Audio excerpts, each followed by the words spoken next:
안녕하세요. 이번 시간에는 SK텔레콤에 대해서 얘기를 해보도록 하겠습니다.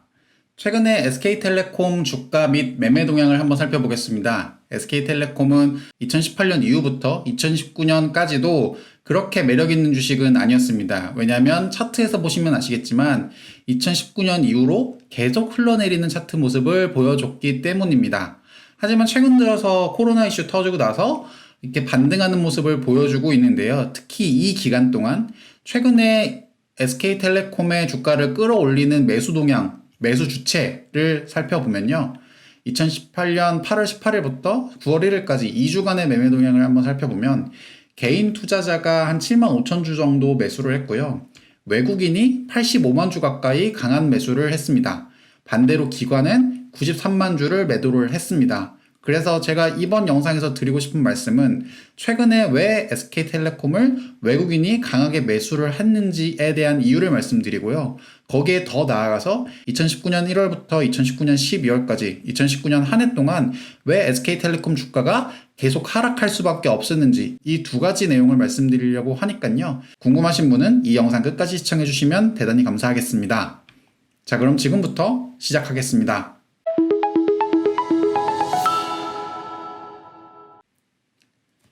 SK텔레콤 외국인이 매수하는 이유 크게 세 가지를 말씀드리려고 합니다. 첫 번째, SK텔레콤의 견고한 기존 사업에 대해서 말씀드릴 거고요.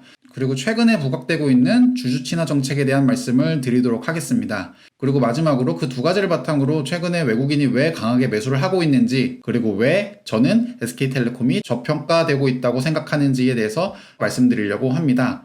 조금 더 내용을 자세하게 살펴보시면 SK텔레콤의 기존 사업은 MNO 사업 부분과 유료 방송, 그다음에 탈통신 부분이 있다라고 말씀드릴 수 있고요. 주주 친화 정책에 있어서는 저 며칠 전에 있었던 자사주 매입 관련된 내용을 조금 더 자세하게 다뤄보도록 하겠습니다.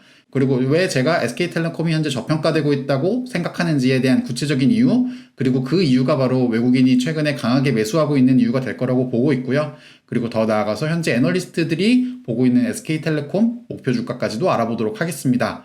자, 그럼 첫 번째 기존 사업 부분에 대해서 자세하게 알아보도록 할게요. SK텔레콤의 매출 구성을 살펴보면 MNO 사업 부분이 제일 큰 부분을 차지하고 있습니다. 전체 매출액의 64%를 차지하고 있고, MNO 사업 부분은 쉽게 말해서 이제 이동통신 사업 부분이라고 이해하시면 됩니다. 유료 방송, IPTV 사업 부분, 이 부분이 전체 매출액의 20%를 차지하고 있고, 그 다음에 통신 외적인 부분, 컨텐츠 사업 쪽이 16%의 비중을 차지하고 있다라고 보시면 됩니다. 이익 구성 비중을 살펴보면요. MNO 사업 부분이 더 절대적인 역할을 하고 있습니다. 전체 매출액의 64% 정도 되는 MNO 사업 부분이 이익 기여 부분에서는 전체 이익의 75%를 기여하고 있고요. 그 다음에 유료 방송이 17% 정도, 탈통신이 8%를 차지하고 있습니다. 우리가 알아야 되는 거는 SK텔레콤의 MNO 사업 부분이 어떻게 흘러가고 있는지에 대한 이해가 가장 우선적으로 필요하다라는 걸 여러분들이 알 수 있을 텐데요. 자, 그럼 지금부터 MNO 사업 부분에 대해서 조금 더 구체적으로 알아보도록 할게요. 자, MNO 사업은 최근에 아무래도 5G 시장에 대한 이슈를 얘기하지 않을 수 없습니다. 그리고 5G 시장 가입자 수 전망을 한번 살펴보면요.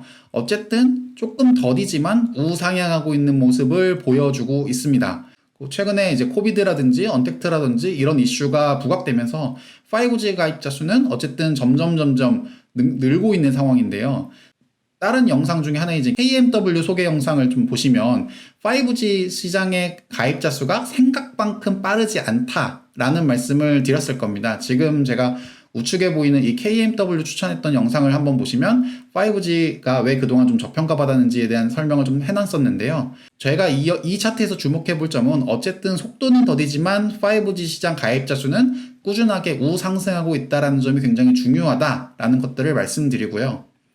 자, 그러면 그 중에서 늘어나는 5G 가입자 수 중에서 과연 SK텔레콤의 가입자 수는 얼마나 되는지가 이게 사실 제일 중요할 텐데, SK텔레콤 5G 가입자 수는 전체 가입자 수의 한 45%에서 46% 정도, 전체 절반 가까운 점유율을 가져가고 있습니다. 그렇기 때문에 이 늘어나는 가입자 수만큼 SK텔레콤의 5G 가입자 수도 덩달아서 같이 늘어나고 있고, 최근 들어서 2019년 3분기 이후부터는 MS가 좀 빠르게 성장하고 있다라는 것들을 조금 유념해 보시면요. 왜 SK텔레콤이 최근에 좀 좋을 수밖에 없는지에 대한 이유가 조금은 설명이 될 것 같아요. ARPU, 일반적으로 이제 ARPU라고 얘기하는데요. 통신 사업을 이해하려면 제일 중요한 지표가 아마 이 지표가 될 수 있을 거라고 생각합니다. ARPU는 말 그대로 가입자 수 1명당 기여하는 매출이라고 보시면 되는데요. 보통 비싼 요금제를 쓸수록 ARPU는 당연히 올라갈 수밖에 없겠죠. 그리고 이 부분이 2019년에 SK텔레콤 주가가 안 좋았었는지에 대한 이유를 설명하기도 합니다. 자, 보시면은 ARPU 수치가요. 2017년 이후부터 2018년 그리고 2019년 초까지도 ARPU가 예전보다 많이 꺾이는 모습을 보여줘요.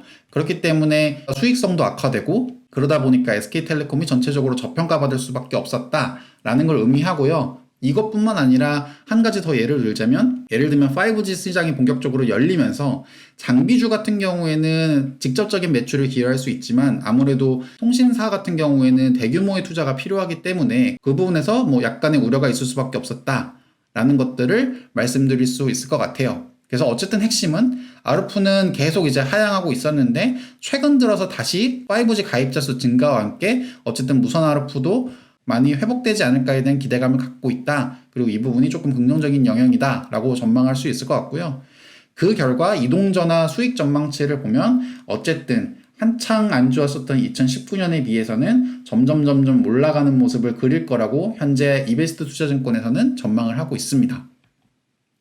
자, 그래서 내용을 조금 더 살펴보면 이동전화 수익은 3분기에도 완만한 YOY 성장을 유지하며 더딘 5G 보급 속도에도 양호한 성적이 예상된다. 이는 코로나 장기화로 5G 급속 확산이 막힌 만큼 마케팅 경쟁도 완화돼서 비용 효율성이 별도 실적에 반영되고 있는 점을 기인한다. 즉 코로나로 인해서 5G 증가 가입자 수는 늘어나고 대신에 마케팅 비용은 줄어들면서 실적이나 이런 것들이 좋아지고 있다라는 것을 의미합니다. 자, 지금까지 M&O 사업 부문을 알아봤고요. 이번에는 두 번째로 매출 구성이나 이익 비중이 큰 유료 방송 부분 같이 한번 알아보도록 할게요. 자, 케이블 TV 가입자 수를 한번 살펴보면요. 2011년 한 1,500만 정도의 가입자 수를 유지했었던 게 2012년부터 2011년, 2012년 어쨌든 계속 역성장하는 모습을 보여주고 있는데요. 반대로 경쟁자에 위치하고 있는 IPTV 시장 가입자 수는 계속 꾸준하게 올라가고 있는 모습을 보여주고 있어요. 2015년 1분기부터 꾸준하게 상승해서 지금 한 1,800만 가구까지 전체 가구 보급률의 한 85%까지의 다다른 상황을 보여주고 있습니다. IPTV 가입자 수 중에서 SK 브로드밴드 가입자 수를 살펴보면 어쨌든 꾸준하게 계속 올라가고 있는 모습을 보여주고 있다라는 점이 의미가 있고요. 이런 늘어나는 가입자 수를 바탕으로 SK 브로드밴드 영업수익 같은 경우에도 어쨌든 2019년 4분기가 조금 이제 역성장을 했지만 그 이후에는 계속 올라가고 있는 모습 확인할 수 있습니다. 더 나아가서 얼마 전에 있었던 SK 브로드밴드와 T브랜드의 합병 법인으로 인해서 효과가 지금 현재 바로 나오고 있습니다. 그래서 4월 8일자에 SK 브로드밴드가 T브로드와 합병하면서 새로운 법인이 출범을 했었는데요. 다른 기사 살펴보시면 2분기 미디어가 하드캐리했다. T브랜드 합병 효과 쏠쏠하다는 기사를 보면 SK텔레콤 자회사 SK브로드밴드는 지난 4월 합병한 T브로드의 성과가 실적에 반영되면서 역대 최대 실적을 달성했습니다. SK텔레콤 실적에는 자회사 SK브로드밴드의 폭발적인 성장이 든든한 역할을 했는데 무선통신 사업의 매출이 전년 동기 대비 3.2% 증가하는 동안 SK브로드밴드가 이끄는 미디어 사업은 전년 동기 대비 16.2% 증가한 9,184억 원의 매출을 기록했고요. 영업이익은 608억으로 전년 동기 대비 44.8%, 전분기 대비 62.2% 증가했다라는 내용을 확인할 수 있습니다. 자, 레포트에도 이 내용이 언급되어 있는데요. 최근 T브로드와의 합병을 완료하며 유료방송 사업 부분의 캐시카우 기능을 한층 강화했다. 연간 1,500억에서 2,000억 정도에 달했던 기존 SK브로드밴드의 영업이익에 T브로드의 600여억 원이 더해지며 전사이익의 20% 이상을 견인할 것으로 예상된다. 아울러 2통 3사의 케이블 통합이 마무리 국면에 들어서며 향후 과점적 이익을 향유할 가능성 또한 높아졌다. 라고 합니다. 그러니까 예전에는 M&O 사업에만 기대했었던 게 SK텔레콤이라면 최근에는 유료방송 사업 부분에서도 T브로드와의 합병 시너지가 본격적으로 나오기 시작하면서 긍정적인 매출액 그리고 안정적인 영업이익을 현재 계속 증가하고 있다라고 우리가 알 수 있는 겁니다. 자, 지금까지 M&O 사업과 유료방송 알아봤다면 나머지 탈통신 부분 전체 매출액의 16%, 영업 비중의 8%를 차지하고 있는 탈통신 부분도 한번 알아보도록 할게요. 자, SK텔레콤의 콘텐츠 밸류체인을 살펴보면 여러 가지가 있는데 대표적인 게 바로 이제 웨이브, 또 주목해 봐야 될 부분이 드리머스 컴퍼니를 통해서 하고 있는 그 플로라고 하는 음원 서비스를 주목해 볼 필요가 있어요. 컨텐츠 웨이브를 통해서는 영상 미디어, 그다음에 드리머스 컴퍼니를 통해서는 이제 음원 서비스를 가장 핵심 밸류 체인으로 현재 보고 있는데요. 자, 웨이브 가입자 추이를 살펴보면 넷플릭스가 2018년 이후부터 이제 빠르게 성장했었던 것만큼 최근에는 웨이브의 유료 가입자 수 추이가 좀 눈에 띄게 성장을 하고 있는 모습을 보여주고 있습니다. 자, 이렇게 늘어나는 유료 가입자 수 추이 덕분에 분기별 매출액도 2019년 이후부터 분기당 한 450억 원에 가까울 정도로 어쨌든 매출액이 빠르게 성장하고 있다는 것이 굉장히 고무적이고요. 웨이브뿐만 아니라 주요 음원 사업을 보게 되면 업계 독보적인 1위였던 멜론이 계속 우하향하는 모습을 보여주고 있고, 그만큼의 가입자 수를 바로 플로가 땡겨오면서 플로의 가입자 수 증가가 굉장히 눈에 띄고 있는 상황이다 라는 걸 볼 수 있습니다. 그리고 마찬가지로 계속 이 부분에서 이제 가입자 수가 늘어나고 선전하고 있다 보니까 플로를 통한 분기별 매출액도 2019년 4분기 이후부터는 빠르게 성장하고 있다라고 확인할 수 있고요. 특히 제일 중요한 이제 아르푸, 그 플루를 통한 아르푸 추정도 기존 대비해서는 많이 올라온 모습을 우리가 확인할 수 있습니다. 자, 이렇게 MNO 사업 부분에서도 5G 가입자 수가 증가함에 따라서, 그리고 5G 가입자 수 내에서도 SK텔레콤의 마켓시어가 거의 50% 가까이 이룰 정도로 안정적으로 성장을 하고 있고, 그리고 유료 방송 사업 부분에서도 티브로드와의 합병을 시너지가 본격적으로 나면서 매출액이나 마진도 점점 커져가고 있고, 그리고 컨텐츠 사업 부분에서도 어쨌든 웨이브나 플로가 가입자 수를 최근 들어서 빠르게 늘리면서 이 부분에서도 향후 전망이 굉장히 좋은 상황이다. 그리고 이런 역할 때문에 외국인 투자자들의 매수세가 증가하고 있다라고 첫 번째로 이해하시면 될 것 같아요. 자, 그럼 지금부터는 최근에 있었던 자사주 매입 발표 관련해서 주주 친화 정책을 한번 알아보도록 하겠습니다. 자, 8월 28일자 기사인데요. SK텔레콤이 5천억 규모의 자사주 매입을 결정했습니다. 자, SK텔레콤이 5천억 규모의 자사주 취득을 의결했고요. 그리고 이 자사주 매입은 1년간이다 라고 이제 발표를 했는데요. 네, SK텔레콤의 5년간 자사주 취득 및 처분 내역을 살펴보시면 굉장히 의미 있는 투자 결정을 많이 했었습니다. 자, 5년 전 6월 9일 날 있었던 자사주를 처분하면서는 SK브로드밴드, 아까 말씀드렸던 그 유료방송 사업 부분의 핵심인 SK브로드밴드를 완전 자회사로 편입하는 역할을 했습니다. 누가 봐도 정말 괜찮은 비즈니스였다라고 볼 수 있고요. 3개월 뒤에 있었던 2015년 9월 24일자 자사주 취득을 통해서 이제 주주 가치를 제고했고요. 그리고 3년 뒤에 자사주를 다시 처분하면서는 SK인포색을 완전 자회사로 편입하면서 포트폴리오를 확장하는 정책을 폈고요. 가장 눈에 띄는 거는 2019년 11월 5일자 SK텔레콤의 자사주를 처분하면서 카카오 주식을 200만 주 가까이를 취득합니다. 다음 페이지에서 말씀드릴 건데 이게 최근에 굉장히 이제 신의 투자라고 불릴 정도로 굉장히 매력적이었었고요. 그리고 바로 이번에 다시 주주가치 제고를 위해서 자사주 매입을 5천억 가까이를 결정을 했습니다.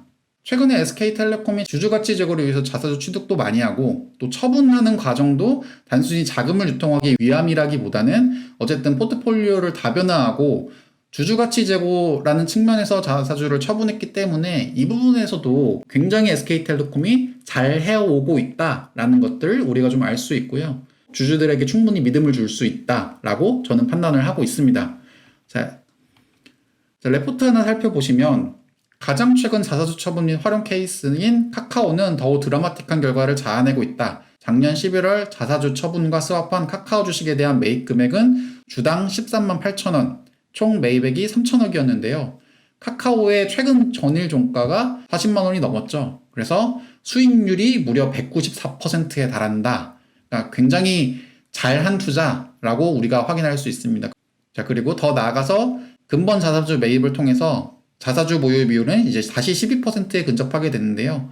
향후에도 이제 기존 사업 관련된 지분 강화 또 신사업 제휴 등의 자사주가 활용될 여지가 충분히 커 보여서 자사주 관련해서는 SK텔레콤은 확실한 신뢰를 주주들로부터 받고 있다라고 우리가 확인할 수 있을 것 같습니다. 자, 그 결과 최근에 주주이익 환원은 계속 증가를 하고 있습니다. 그래서 내년에도 높은 규모의 주주이익 환원이 이뤄질 거라고 전망을 하고 있고요. 올해에는 특히 이제 자사주 매입까지 더해져서 그리고 내년에는 배당금 증가도 현재 예상되고 있습니다. 배당금은 내년부터 증가할 예정이고요. 최근에 SK텔레콤 주주이익 환원액을 살펴보면 매년 한 7천억 정도를 꾸준하게 배당금으로 활용을 했었습니다. 그리고 올해는 특히 이제 자사주 매입이 한 5천억 정도 있었으니까 1조 2천억 정도의 주주 환원 금액이 사용될 거라고 보여지고요. 내년부터는 배당액이 더 올라서 9천억 정도를 주주이익 환원으로 사용될 거라고 전망을 하다 보니까요. 특히 이제 배당에 민감한 외국인 투자자들에게는 확실히 매력적인 부분으로 어필할 수 있다라고 보여지고요. 그리고 이 부분 역시도 외국인 투자를 이끌어내고 있는 상황이다라고 볼 수 있을 것 같아요. 자, 그럼 이 두 가지 사항을 바탕으로 왜 저는 SK텔레콤이 현재 저평가되고 있다라고 보고 있는지, 그리고 애널리스트들이 보고 있는 목표 주가는 얼마나 되는지를 알아보도록 하겠습니다.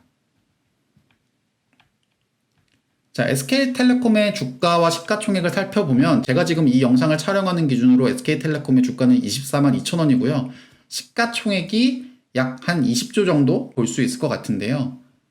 현재 SK텔레콤이 갖고 있는 유가증권의 가치를 한번 살펴보면 SK하이닉스, 그다음에 드리머스 컴퍼니, 인크로스, SK브로드밴드 이렇게 기타 등등의 이제 지분 가치를 갖고 있는데 30% 할인한다라고 하면 지금 갖고 있는 투자 주식의 가치만 한 17조 정도 됩니다. 갖고 있는 지분 가치가 17조인데 지금 현재 SK텔레콤의 시가총액이 20조라고 치면 SK텔레콤의 MNO 사업 부분이 한 3조 정도 된다라고 보고 있는 건데 지금 현재 SK텔레콤의 본연의 가치, 별도 영업이익만 보면 에비타 기준으로 연간 한 4조 원 정도를 벌어들이는 회사입니다. 그러니까 연간 4조 원 정도 벌어들이는 회사가 시가총액이 한 5조 원 정도밖에 평가를 안 받는다? 라고 하는 거는 심하게 저평가되고 있는 상황이다라는 거에 누구도 이의를 제기하기 조금 어려운 상황이다 라고 저는 판단을 하고요. 네, 그렇기 때문에 SK텔레콤은 현재 굉장히 저평가되어 있는 상태다. 그리고 이런 부분이 외국인 투자자들의 투심을 자극하고 있다라고 저는 판단을 합니다. 향후 SK텔레콤의 매출 전망을 살펴보면요. KTB에서 전망한 자료를 살펴보면 2020년 SK텔레콤의 매출액이 18.6조 원, 21년에는 19.4조 원, 22년에는 20.4조 원까지 매출액이 점점 증가할 거라고 전망을 하고 있고요. 영업이익도 2020년 1.27조 원, 21년 1.33조 원, 22년 1.49조 원으로 영업이익률 한 6%에서 7%는 안정적으로 벌어들일 수 있다라고 현재 KTB에서는 전망을 하고 있습니다. 분기별 매출액도 살펴보면 2분기 때 4.6조 원이었고요. 3분기 때 4.8조 원, 4분기 때 4.7조 원, 1분기 때 4.7조 원으로 어쨌든 매출액도 꾸준하게 안정적으로 가져갈 거라고 보고 있고요. 영업이익도 2분기가 3,595억, 3분기가 3,300억, 4분기가 2,755억, 내년 1분기가 3,200억 정도로 5%에서 7% 정도의 사이로 꾸준하게 확보할 수 있다라고 KTB에서는 현재 전망을 하고 있습니다. 그럼 이런 데이터를 바탕으로 현재 애널리스트들의 적정 주가를 살펴보면요. KTB의 남효지 애널리스트가 적정 주가 30만원, 메리츠의 정지수 애널리스트가 32만원, 이베스트의 김현용 애널리스트가 31만원, 한국투자증권의 오태원 애널리스트가 31만원, 대신증권이 32만원, 하나투자증권이 33만원, 삼성증권에서 32만원, IBK에서 30만원, 흥국증권에서 33만원, 신한금융투자에서 29만 5천원, 하나 30만원, DB금융투자에서 30만원으로 평균 애널리스트들의 적정 주가가 31만원 정도 되는데요. 현재 SK텔레콤 주가가 24만원이다 보니까 상승 여력은 28.6% 정도 된다라고 보시면 됩니다. 그렇기 때문에 현재 SK텔레콤이 많이 저평가되어 있다라고 애널리스트들이 의견을 내고 있는 상황이에요. 자, 지금까지 외국인이 SK텔레콤을 매수하고 있는 진짜 이유에 대해서 알아봤습니다. 시청해주셔서 대단히 감사합니다.